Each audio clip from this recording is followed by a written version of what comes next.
One leadership quality every young professional should develop right now.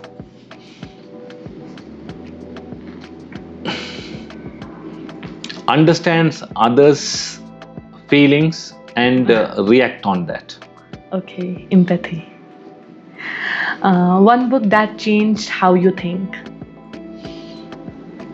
Say again, sorry. One book that changed how you think.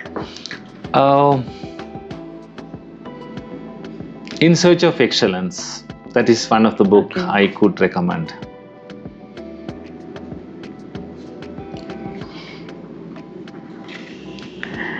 And another one is one sustainability challenge in South Asia that urgently needs more attention. A common platform or common plan that they should have to solve country level and the regional level problem. Okay. One innovation that could transform the region in the next decade. We should bring out multiple innovation ideas from the youngsters by using the technology, by using the emerging trend in the environment. That will give an answer rather than I say a particular answer. Okay. So finally, what does success mean to you today? Being simple and humble is my success up to now. Yeah.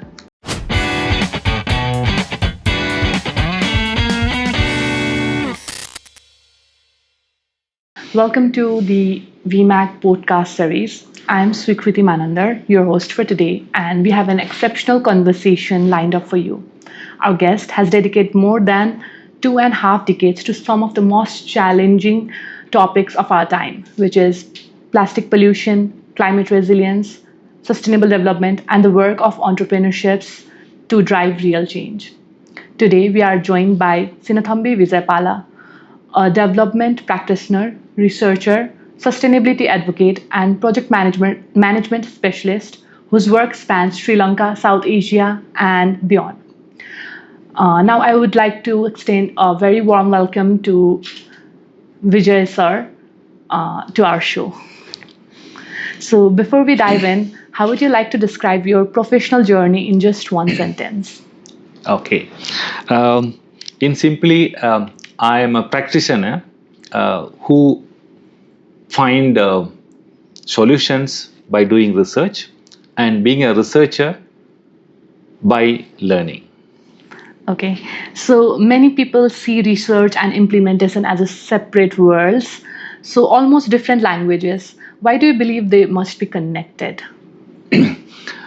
Because research is an area where we should find what's the problem is. But as a practitioner always thinks what kind of solutions should be done. So there should be a merge in between practitioner and the researcher. But especially in most of the countries, especially in South Asian countries, researchers are researchers, practitioners are practitioners. Yeah. So we should find a ways to build up this bridge in between the practitioner and the researcher to bring action-oriented research, and the youngsters, you all like you all, to bring entrepreneurship into this research and make it action-oriented. Then Okay. you can find solutions for your research. So you mean by saying that entrepreneurship can be a way to solve these issues that we are facing through research work? What I try to say is entrepreneurship is something you have to come out with some ideas. So you have to come out with the ideas and in an action-oriented manner. You have to take a risk to make that one, to implement it. Then only you can see the impact of this one. Okay. So research also like this. Once you find out what is the problem, then you can start with the entrepreneurship thinking. So what I try to say is entrepreneurship thinking is needed for the research. Okay. So you began your career working directly with communities before moving into large-scale programs. So what are the most important lessons the grassroots taught you that no management training could? Yeah. Because thing is, we are from the community. Because community knows something what we do not know. But sometimes educated people thinks that they know everything. But if you work with the community, you understand when is the rainy period, when is the house period, they know everything. So what we don't know, what the science doesn't know, they know much more. So working with the community is a kind of a by heart thinking. You understand their feelings. Understanding the feeling is the best part of the research. That is a kind of a qualitative research. So I have started my career as a social mobilizer, then build up this one, and now I'm coming in that level of a technical advisor. So I know the ground situation, and also I know the top situation, so I can bridge the gap to bring something towards the sustainability. So you just talked about feelings, understanding the feelings of the community. So could you give us some example? Like one example would be fine, yeah. Yeah. Where you were not thinking the problem was coming from a certain perspective, and then you got to know about, oh, this works this way. Yeah. So. If you go to the community, you should have a PR, you should have a public relations, communication skills. You have to talk with them. Then they will come out with their idea. For an example, in simple terminology, I will say, for an example, in your project or in your understanding or in your research, you want to understand their income level. Yeah. So if you go and ask what is your salary or what is your income, they are reluctant to tell. And also this is a sensitive question, and it's based on the rights. So without understanding that one, you can go to their house, understand the house situation and how the house is there, TV is there, fridge is there, how many people are there. Then you can understand about the expenses per day, how much you are spending this one. So this is how they will tell. This is one way of understanding their. Second one is their feelings. For an example, if you want to change a behavior, for an example, hand washing behavior, or to wear the sanitary related things. So if we go and understand their practices, then we can understand where the gap is there, where the scientific approach to be approached to give the sanitation or the health related or wash related matters. So this how we have to go and see so without understanding the field, by writing a proposal from the desk will not help, not going to help. So we have to come out from the ground to bring that idea. That's why I'm again and again try to say, we should understand the real situation, the problem, before find out the solution.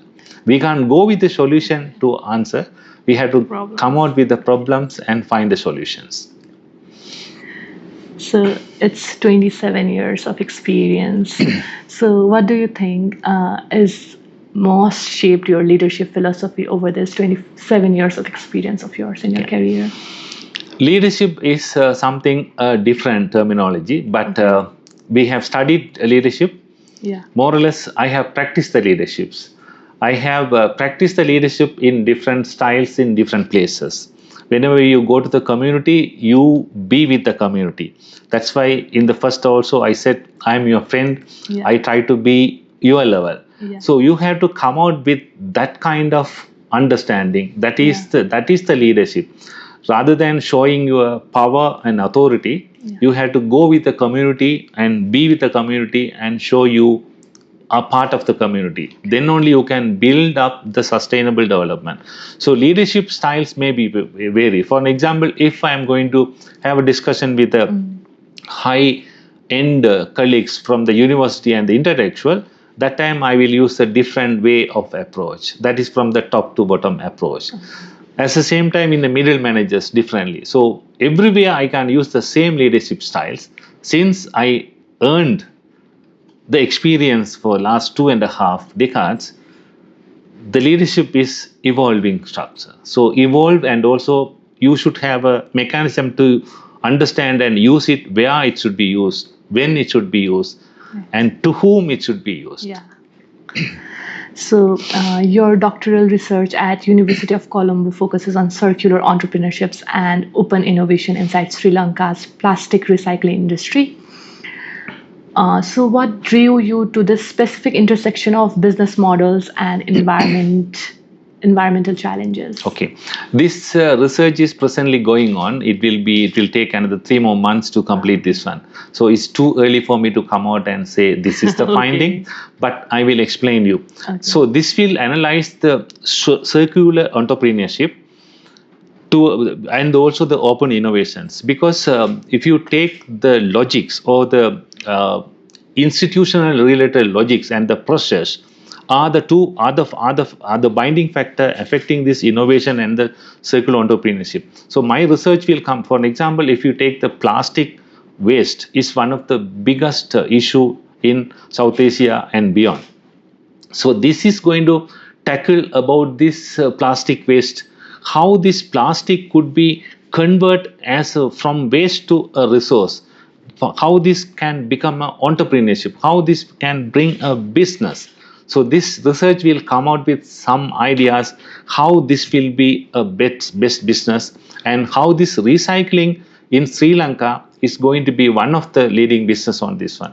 So this research, I think in few months back I could be able to give a research, but Okay. I am going even same thing. I am going to the Hong Kong next month to present the same findings in another conference. Okay, I remember I did my first research in my bachelor's. So it was about impact of online learning and students, their satisfaction after COVID-19. So it was a subject. So for the young entrepreneurs or keen researchers, researchers, students in engineering, business, or environmental science, what are the most meaningful ways that they can generate impact through their own research work? Okay. I'll come back to the answer of your first questions. Okay. Again, I wish to state, rather than going with a traditional way of doing research, Yeah. they have to come out with some innovative ideas. So there are 2-3 angles they can see. One is how the innovative ideas to convert to solve any problem. So that is the research area number one. Second one they can do is they have to check what is the emerging problems, emerging issues in the country. Then they can come out with how that problem could be solved. Yeah. Third one, they can see what is the country's priorities. The country, if they are going to think about the country or the region or the all over the world, what is the priorities there? So we can take 3 angles. So that is the starting point. Then they can start literature on this one, because since you all are doing academic side, literature on this one, and find out where the gap is there. Gap is not only the theoretical one. You can see is it the empirical or the methodological. You can find ways, but mostly you have to see how that will contribute for the to find a solution on this one. So my direct answer is a research to be a problem solving results rather than passing the exam. Right. So your upcoming lecture is titled "From Waste to Wealth." Is from waste to wealth, and it focuses on plastic waste as a business opportunity. Can you give us an honest picture first? How serious is the plastic crisis in South Asia and particularly in Nepal? How do you see it? Okay, that presentation is tomorrow, so I've just explained on this one. Okay. So plastic is one of the emerging issue in South Asia and beyond. So if you take South Asian countries, because the responsibility is not yet taken full care of.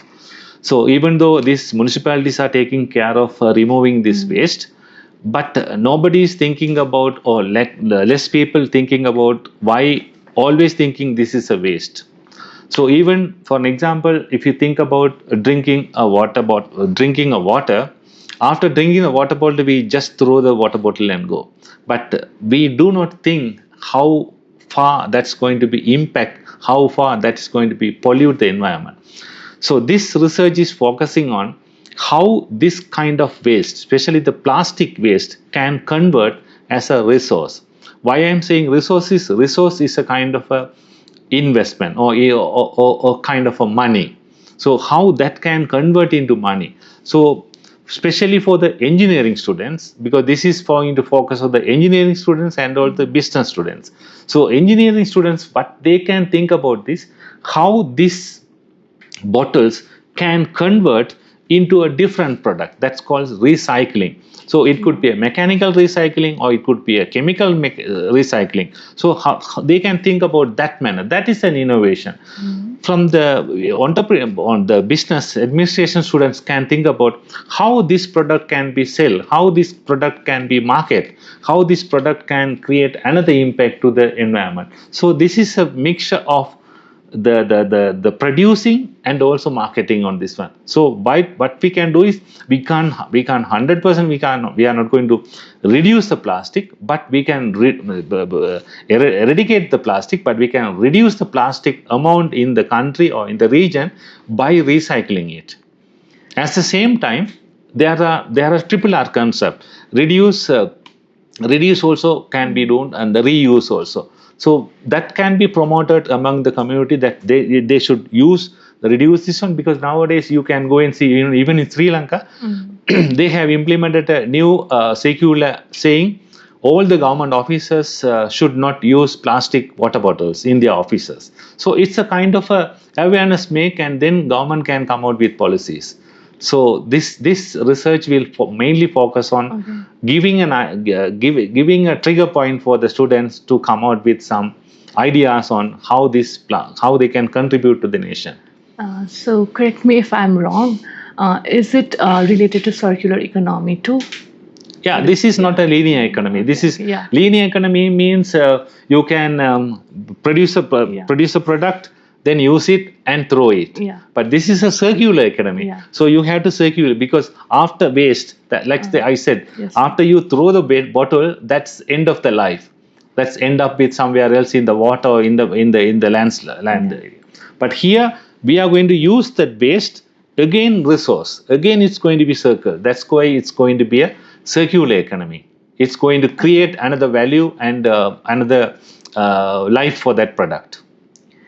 So talking about the project management, you also have expertise in project management, right? Yeah. So project management is often reduced to Gantt charts and budget trackers often. So you have led projects ranging from $3 million to $100 million, right? So in your experience, what does successful project management really mean? Yeah, it's typically the project management is the key, because all the projects, even to have a wedding or even to have your education program, that also taken as a project. So you can plan it out with how the project should be planned, how that should be organized, how that should be implemented, how that should be evaluated and monitored. So this is a normal process. Actually, if I take the real life in my personal experience as a role model, first of all, I didn't learn the project management course and come out with this one. So mostly I learned through the experience, right? So that is the most important part to run a project. That's why you can have most of the successful techniques by heart, rather than theoretical understanding of Gantt charts and planning. But those are kinds of simple tools that can create. But more than that, there are hundreds and hundreds of tools you can create based on your experiences. So to answer your questions directly, so project management is an art, not the qualification, not the professional designation. It's an art. You have to build that one by experience. Then only that you should be a successful project manager. So there are certain projects which success and there are certain which falls apart. So in your experience over the 27 years, what do you think is the reason most projects fall apart? Yeah, project fails in many reasons, but not because of project manager mostly. But that is part of the leadership. But mostly the failure or success of the project is the how that is managed or how that is managed by. Sometimes a wrong planned project also can be managed successfully. Sometimes a successful planned project also can be managed in a failure manner. So it should be a part of the leadership style they are using, the project management team or the project program management team, how that's going to be managed. So there is no typical example why project fails. There are many reasons could be, but a project manager or the project management team can have the full right and the effort to make it success or make it failure. Thank you. So, you regularly work with multiple stakeholders, governments, it may be donors, or communities, UN agencies, and NGOs. So, who often have a very different priorities. So, how do you manage that complexity without losing the priorities of the project? Okay. When you are a manager of a project or when you are leading person of the project, you have to see who is your client. Yeah. So you have to satisfy the client's need, and also you have to communicate the changes with the need and get approved by from the client. So that's most important. So having a good relationship. For an example, if you are going to do a project on the health side, you have to work with the Ministry of Health. At the same time, you have to work with the particular donor who is going to fund. At the same time, you have to work with the community who are going to get the benefit. Here, the parties, sometimes the government or the ministry can come out with certain requirements on and off. At the same time, the donor will say no changes can happen. At the same time, the community will expect something differently, or if there anything happen, they may have changes. What is the key part here is, once the project is designed and agreed and approved, there should be a kickoff, or there should be a collaborative meeting and understanding and explain this is a project, this is the objective, these are the activities. So all three parties are in a transparent manner. So it will be a first easiest communication way. We can clear the project, transparent communication is good.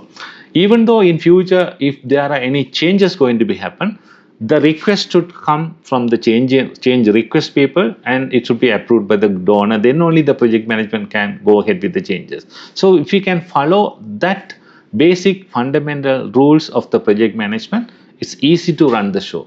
But I can easily say, but it's difficult part, but there are some other diplomatic way you have to handle it to run these projects.